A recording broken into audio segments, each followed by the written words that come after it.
말씀의 제목은 열매 맺는 백성이 받으리라 입니다. 열매 맺는 백성이 받으리라. 33절을, 그러니까 첫 절을 한번 보십시다. 비유로 말씀하십니다. 집주인이 포도원을 만들었다, 이렇게 이야기하십니다.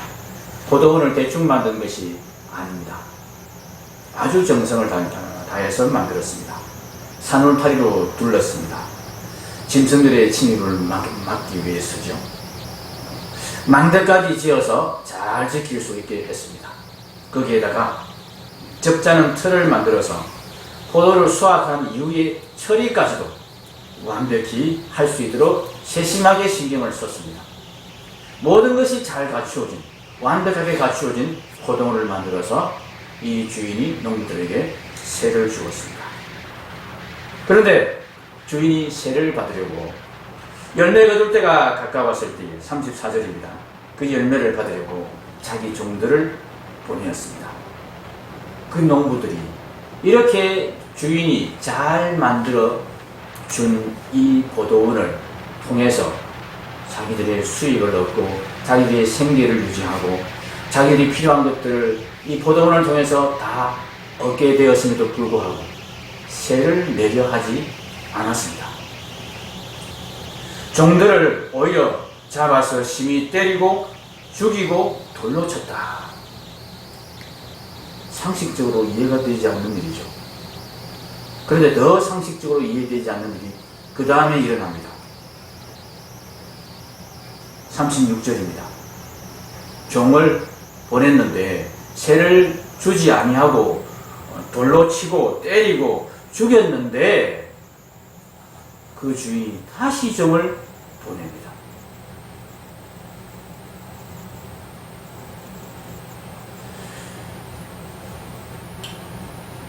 처음보다 더 많이 보냈다. 36절에 그렇게 기록되어 있습니다.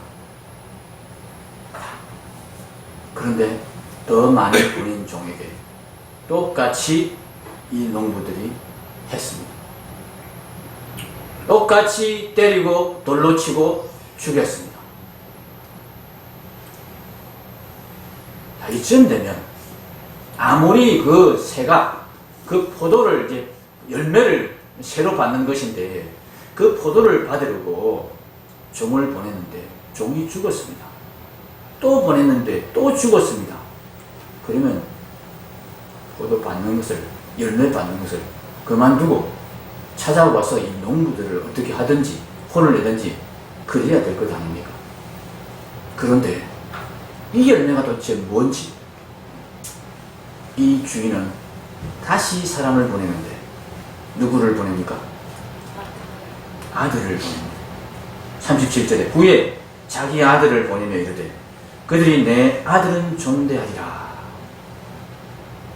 그러면서 아들을 보냈는데 또 어떤 일이 일어납니까? 농부들이 그 아들을 보고 잘 되었다. 이 아들 죽여버리면 이 포도원이 영원히 우리 차지가 될 것이다.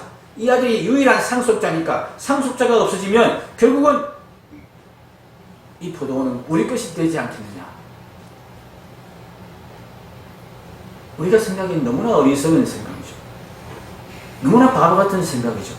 그런데 그런 생각을 하면서 아들을 잡아서 죽였습니다.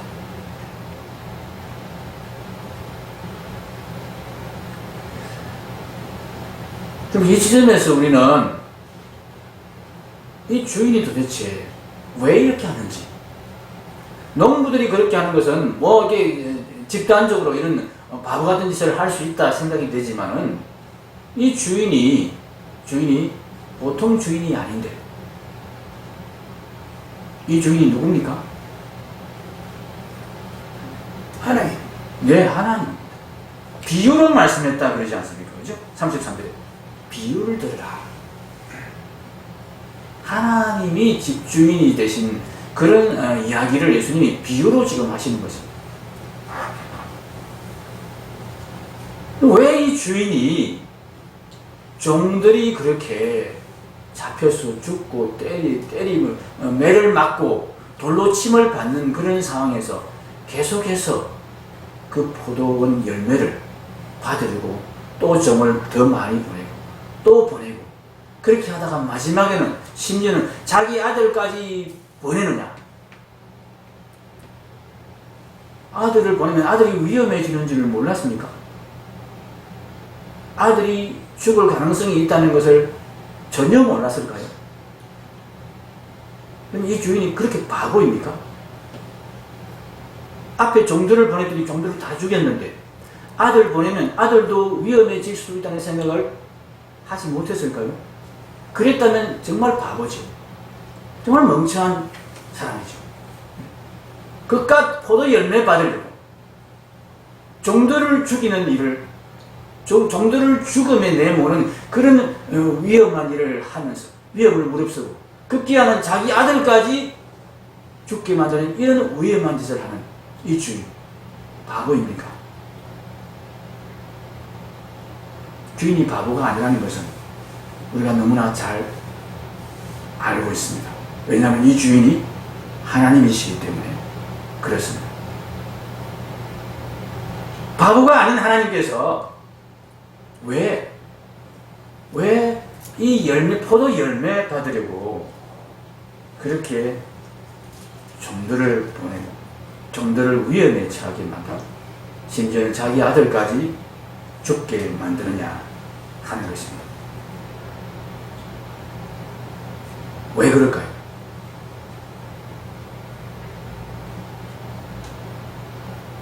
이 열매가, 주인이 받으려는 이 열매가 중요하다는 뜻입니다. 매우 중요하다는 뜻입니다. 정말 중요하다는 뜻입니다.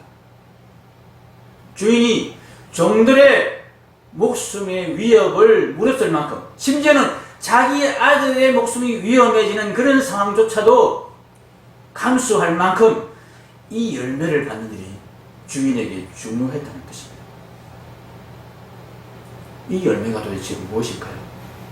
이 열매가 무엇이기에 이 주인이 이렇게 이 열매 받는 일에 공을 들이는 것일까요? 종들의 목숨을 담보로 해서 이 열매를 받으려 하고 심지어는 아들의 목숨까지 위험에 처하게 하면서도 기어코 이 열매를 받으려고 하는 것인가? 이 열매가 무엇인지 우리가 알아야 되겠습니다. 그래야 하나님이 왜 이렇게 하시는지,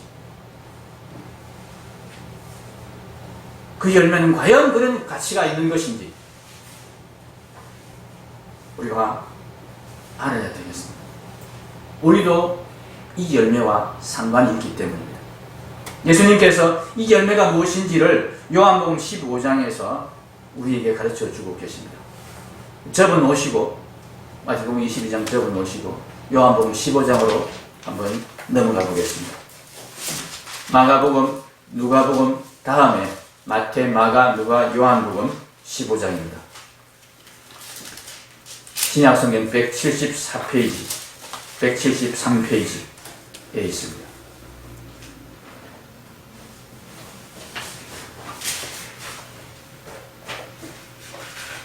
(15장 1절을) 보면 나는 참 포도나무요 내 아버지는 농부라. 포도원 이야기를 예수님이 시작하고 있습니다. 그러면서 이 포도원에서 맺히는 포도 열매, 이 열매가 무엇인가에 대해서 예수님이 그 정체를 밝히십니다. 9절 10절을 한번 보십시오. 아버지께서 나를 사랑하신 것 같이 나도 너희를 사랑하였으니 나의 사랑 안에 거하라. 8절에 너희가 열매를 많이 맺으면 내 아버지께서 영광을 받으실 것이요 너희는 내 제자가 되리라. 열매 이야기를 하시다가 사랑 이야기로 옮겨가십니다. 16절 17절에 더 분명해집니다.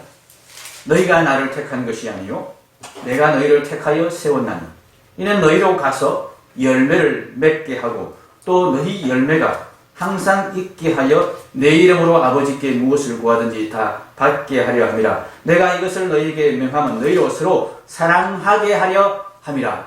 앞에는 16절에서는 너희로 가서 열매를 맺게 하려고 내가 너희를 택하여 세웠다 이렇게 말씀하여 놓고 17절에 내가 이것을 너희에게 명하면 너희로 서로 사랑하게 하려 함이라 그랬습니다. 여러분, 이 열매가 무엇입니까?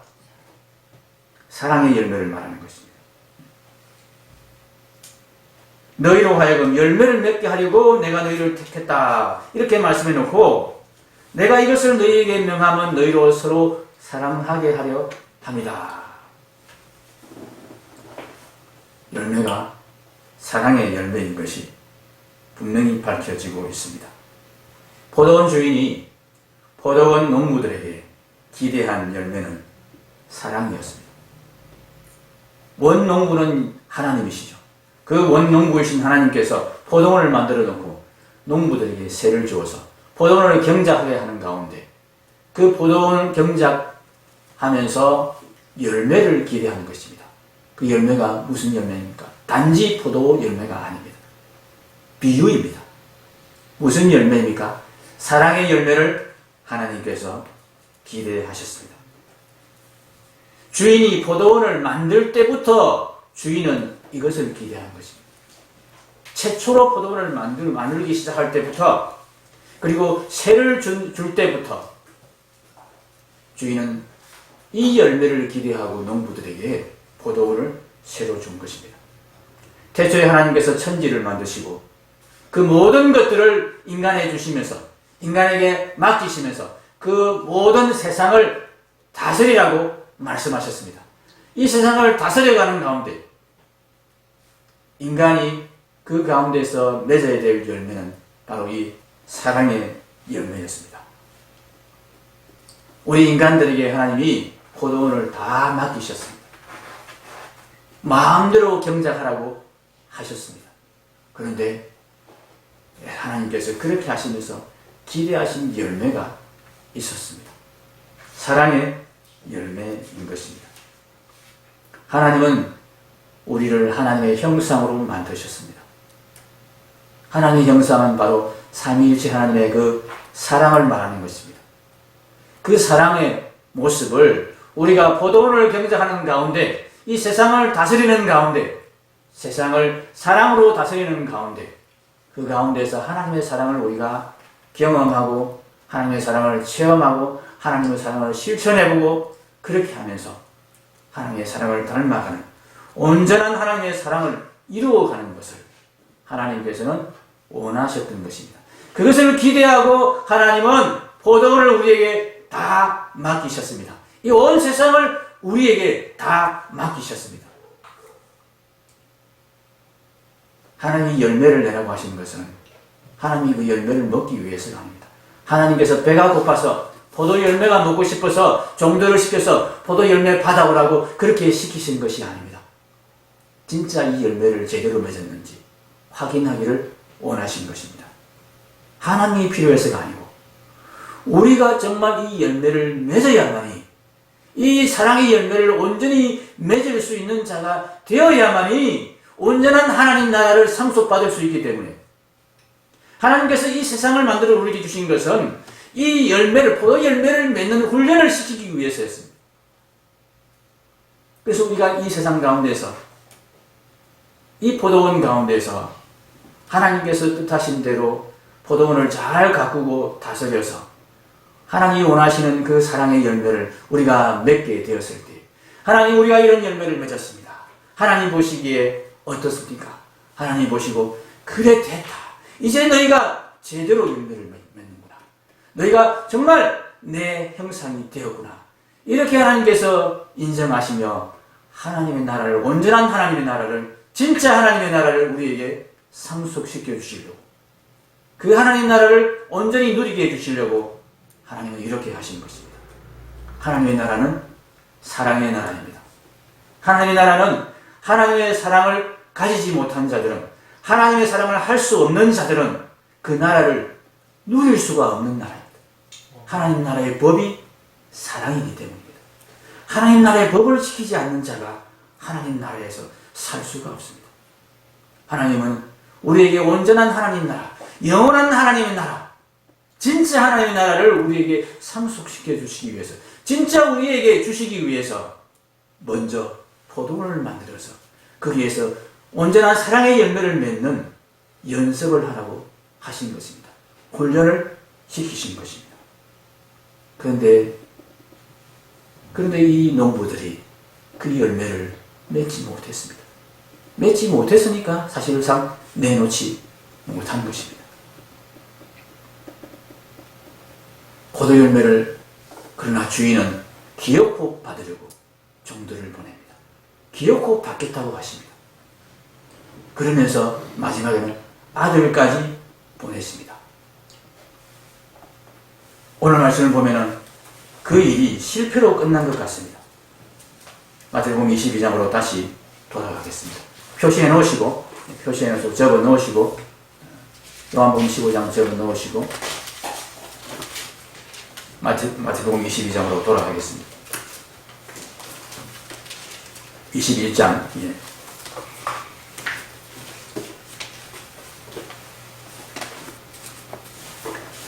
39절에 보면은 아들을 잡아서 포도원 밖에 내쫓아 죽였다. 그러면 포도원 주인이 올 때에 그 농부들을 어떻게 하겠느냐? 그렇게 물었을 때 그들이 말하되 그 악한 자들을 진멸하고 포도원은 제때의 열매를 바칠 만한 다른 농부들에게 새로 줄지니이다. 이렇게 해서 이 농부들은 제대로 된 포도 열매를 주인에게 내놓지 못하고 진멸당하고 끝난 것처럼 보입니다. 그런데 한 가지 다른 이야기가 있죠. 제때의 열매를 바칠 만한 다른 농부들에게 새로 줄지니이다. 하나님께서 이 주인이 자기 아들을 기어코 열매를 받으러 보내신 이유가 이것 때문입니다. 제때에 열매를 바칠 만한 다른 농부를 기대했기 때문입니다. 아들이 죽은 것으로 끝나지 않았습니다. 우리는 이것을 너무나 잘 알고 있습니다. 그 죽은 아들을 이 주인은 다시 살리셨습니다. 다시 살리시고는 보여주셨습니다.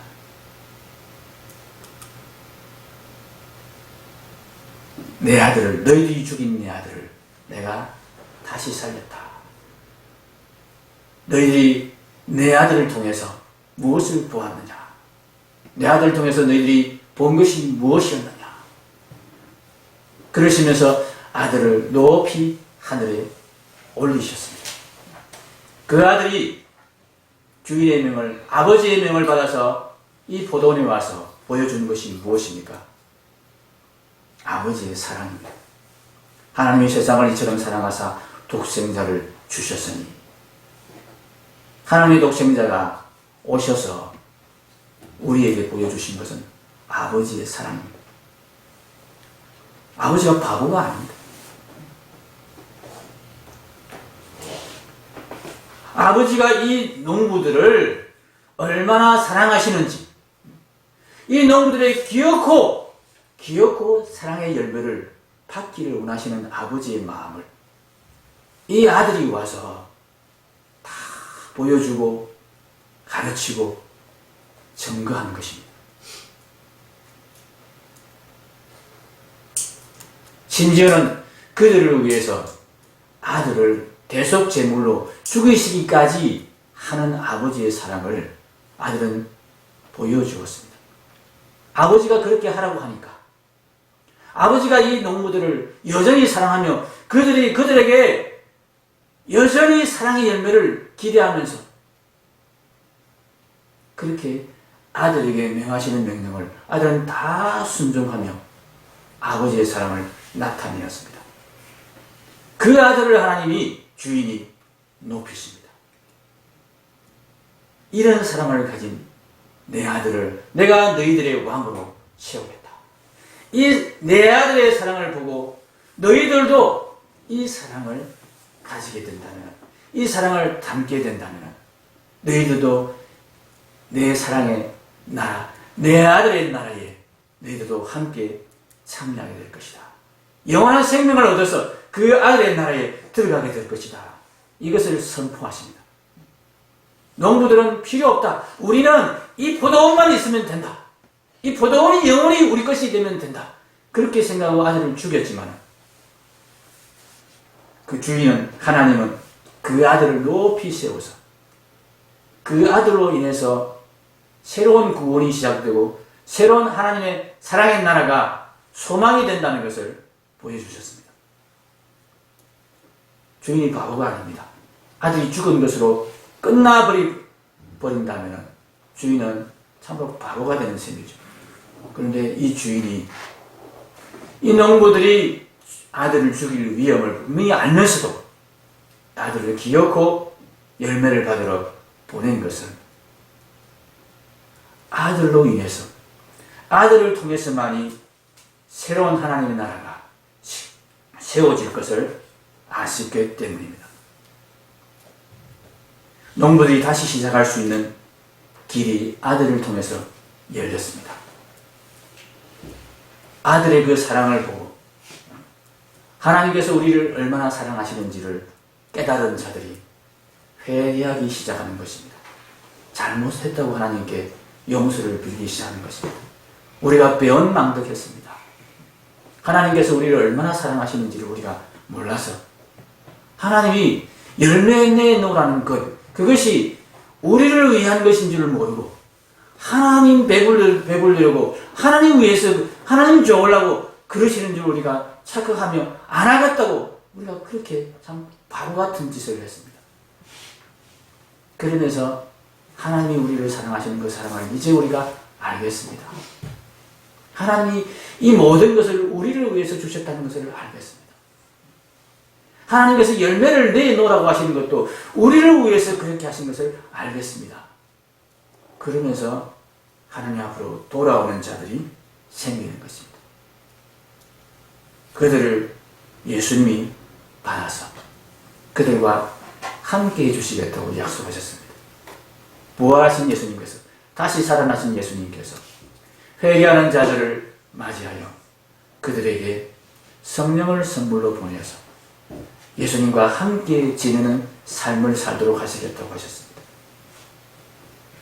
아무리 해도 열매가 맺어지지 않으니까, 아무리 노력하고 아무리 애써도 자기들의 실력으로는, 우리 혼자만의 실력으로는 하나님의 사랑을 열매로 이루어낼 수가 없으니까 예수님이 오셨습니다. 예수님이 하나님의 사랑을 보여주면서 나를 따라하면 된다. 나와 함께 있으면 된다. 나를 믿고 나와 함께 이 사랑을 훈련하면 된다. 이 사랑의 열매를 맺는 농사를 나와 함께 짓자. 그러면 이 사랑의 열매를 내놓을 수 있게 될 것이다. 하나님 앞에 드릴 수 있게 될 것이다. 그렇게 말씀하시면서 예수님이 우리 가운데 찾아오셨습니다.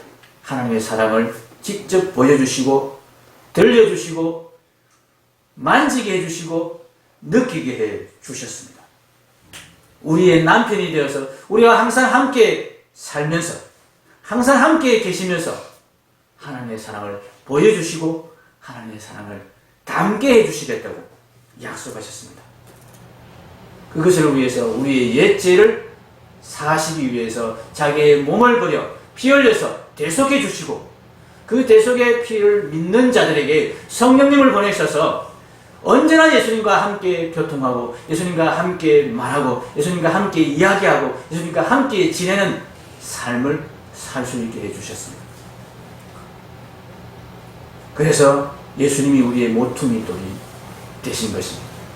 예수님으로 인해서 우리는 예수님 안에서 이 사랑의 열매를 맺을 수 있는 소망과 믿음을 갖게 된 것입니다. 사랑하는 성도 여러분,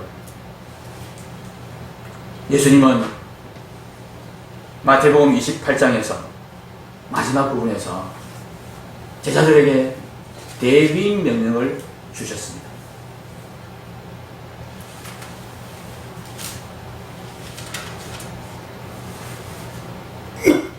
너희는 가서 모든 족속으로 제자를 삼고 아들과 아버지와 아들과 성령의 이름으로 세례를 주라. 그리고 내가 너희에게 분부한 모든 것을 가르쳐 지키게 하라. 볼지어다 내가 세상 끝날까지 너희와 항상 함께 있으리라. 그렇게 말씀하셨습니다. 항상 함께 계시면서 우리에게 뭘 하라고 하셨냐면 제자를 삼으라고. 세례를 주라고. 모든 족속으로 제자를 삼아서 세례를 주라고. 그들에게 예수님이 분부한 모든 것을 가르쳐 지키게 하라고 그렇게 명령하셨습니다. 여러분, 이것을 단순히 전도로 잘못 오해한 사람들이 있었습니다. 이건 전도 이야기가 아닙니다. 물론 전도가 그 안에 포함되어 있습니다. 그런데 이것은 전도보다 더 큰 것이고 더 중요한 것입니다. 이것은 교회를 세우는 일입니다. 제가 지난 주간에 전도 세미나를 다녀왔습니다. 거기에서 한국교회가 지난 한 20, 30년간 급격히 쇠퇴한 원인에 대해서 분석하는 이야기를 들었습니다. 전도하지 않아서가 아닙니다. 지금도 전도는 열심히 하고 있습니다. 그런데 전도만 했습니다. 교회를 세우지 않았습니다.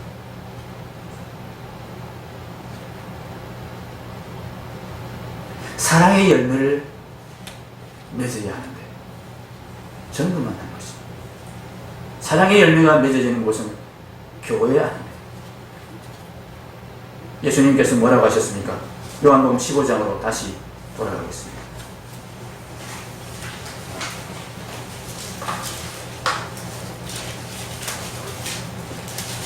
4절, 15장 4절, 5절 보겠습니다. 같이 읽겠습니다. 내 안에 거하라. 나도 너희 안에 거하리라. 가지가 포도나무에 붙어있지 않으면 스스로 열매를 맺을 수 없음 같이 너희도 내 안에 있지 아니하면 그리하리라. 나는 포도나무요 너희는 가지라. 그가 내 안에 내가 그 안에 거하면 사람이 열매를 많이 맺나니 나를 떠나서는 너희가 아무것도 할 수 없습니다. 교회를 세우라. 이것이 예수님의 마지막 대위임 명령이었습니다. 왜 그러셨습니까? 교회가 예수님의 몸이기 때문에, 교회 가운데 예수님이 함께 계실 것이기 때문입니다. 교회 가운데 예수님께서 함께 계셔서 교회의 머리가 되셔서 교회와 언제나 함께 하시면서 교회 가운데 있는 모든 지체들을 열매 맺게 하실 것이기 때문에 교회를 세우라. 교회 가운데 있으라. 모이기를 힘쓰라. 그렇게 명령하신 것입니다.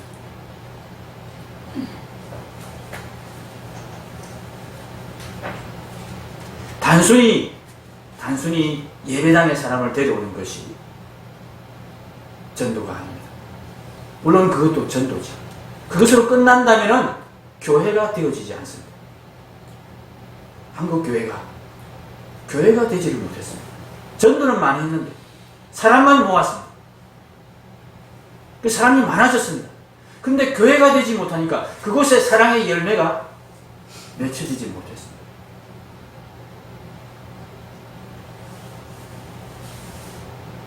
숫자는 많은데 교회가 아닌 것이다. 사람은 많은데 교회가 아닌 것입니다. 그래서 그 교회가 아닌 교회 아닌 것이 지금 드러나고 있습니다. 무너져 내리고 있습니다.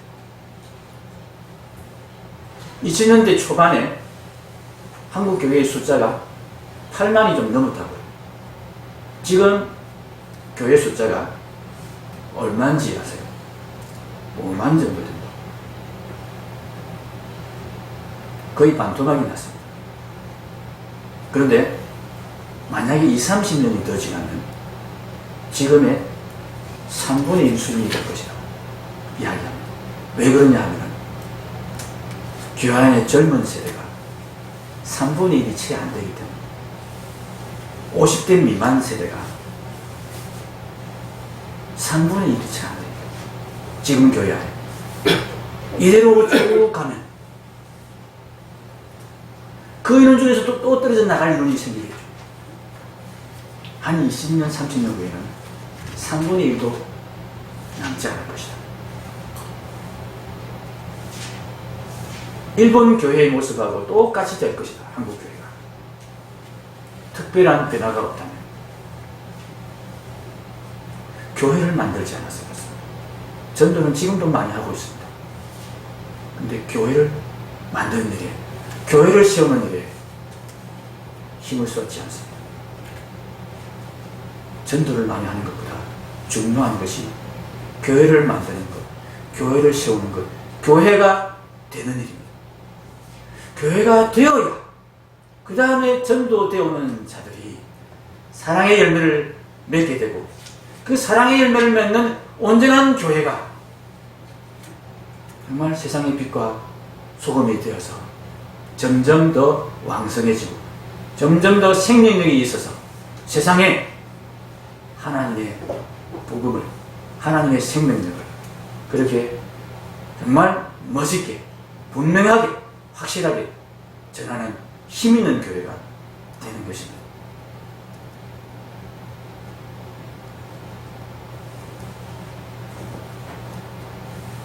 사랑의 계명을 실천하는 것, 사랑의 열매를 맺는 것, 이것이 오늘 우리 교회가 이 땅에서 이루어야 될 지상 임무입니다.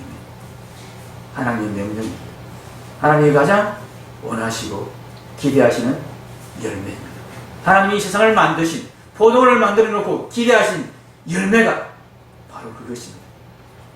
종들의 목숨을 아까워하지 아니하고 그렇게 이 교회의 열매를 기대하시면서 종들을 보내셨고, 심지어는 자기 아들의 목숨까지 기꺼이 희생하면서 이 교회의 열매를 하나님은 바라보고 계십니다.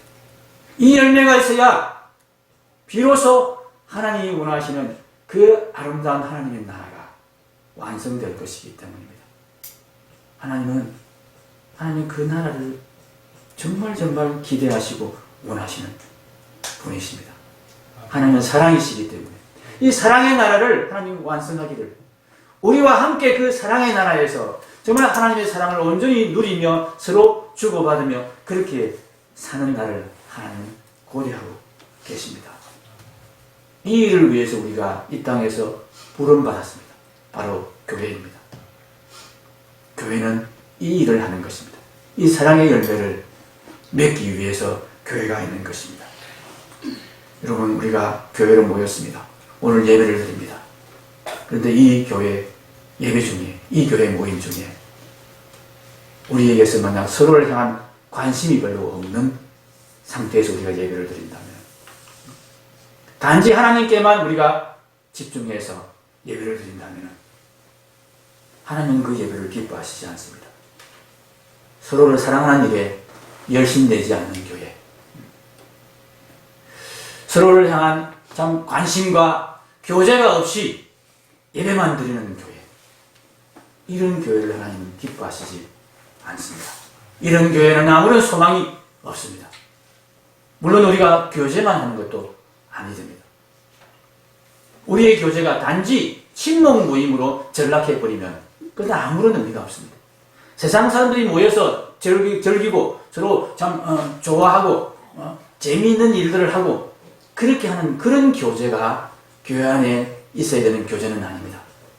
정말 서로를 희생하고 내가 기분이 나빠도 하나님의 사랑을 생각하며 참고, 상대방이 내게 무리하게 구려도 예수님께서 우리를 얼마나 사랑하셨는지, 예수님께서 우리를 얼마나 참아주셨는지를 생각하면서 내가 참아주고, 이런 사랑의 훈련을 우리가 교회를 통해서, 교회 안에서 할 때에 하나님은 그 교회를 기뻐하실 것입니다. 특히 서로교회가 그런 교회 되기를 원합니다. 많이 모이지 않아도 괜찮습니다. 많이 모인다고 해서 그것이 진짜 하나님의 교회가 되는 것은 아닙니다. 우리 한국교회가 많이 모여봤지 않습니까? 10,000명, 20,000명 그렇게 모였던 교회가 지금 그냥 무너져 내리고 있습니다. 교회의 본질을 가지지 않았기 때문에 그렇습니다. 우리 교회가 그런 사랑의 교회가, 사랑의 열매를 정말 하나님 앞에 내어놓기 위해서 그렇게 애쓰고 힘쓰는 교회가 된다면 하나님은 이 교회에 한 사람 한 사람 그 열매가 필요한 하나님의 자녀들을 불러 들이실 것입니다. 그날을 우리가 기대하면서 사랑의 열매 맺는 그런 교회 되기 위해서 애쓰고 의도적으로 잘 안 되어도 서로를 향해서 관심을 가지고, 여러분 제가 새벽기도 시간에 우리 허집사님에게 제가 며칠 전부터 이것을 새벽기도 설교 마치고 기도하실 때에 이것을 꼭 가지고 보시면서 기도해 달라고 요청을 드렸습니다. 여러분도 그렇게 기도하시기 바랍니다. 그냥 내가 필요한 것 구하는 그런 기도를 드리시기보다 서로 사랑하는 형제를 위해서 기도하는 그런 기도를 하나님께서 원하십니다. 그런 교회를 하나님께서 기뻐하십니다. 그런 교회에 그런 기도를 드리는 성도에게 하나님이 복을 드리십니다. 하나님이 기뻐하시는 열매를 내놓는 교회, 그런 성도 되셔서 하나님의 사랑을 받으시고 하나님의 축복을 받으시기 바랍니다. 기도하겠습니다.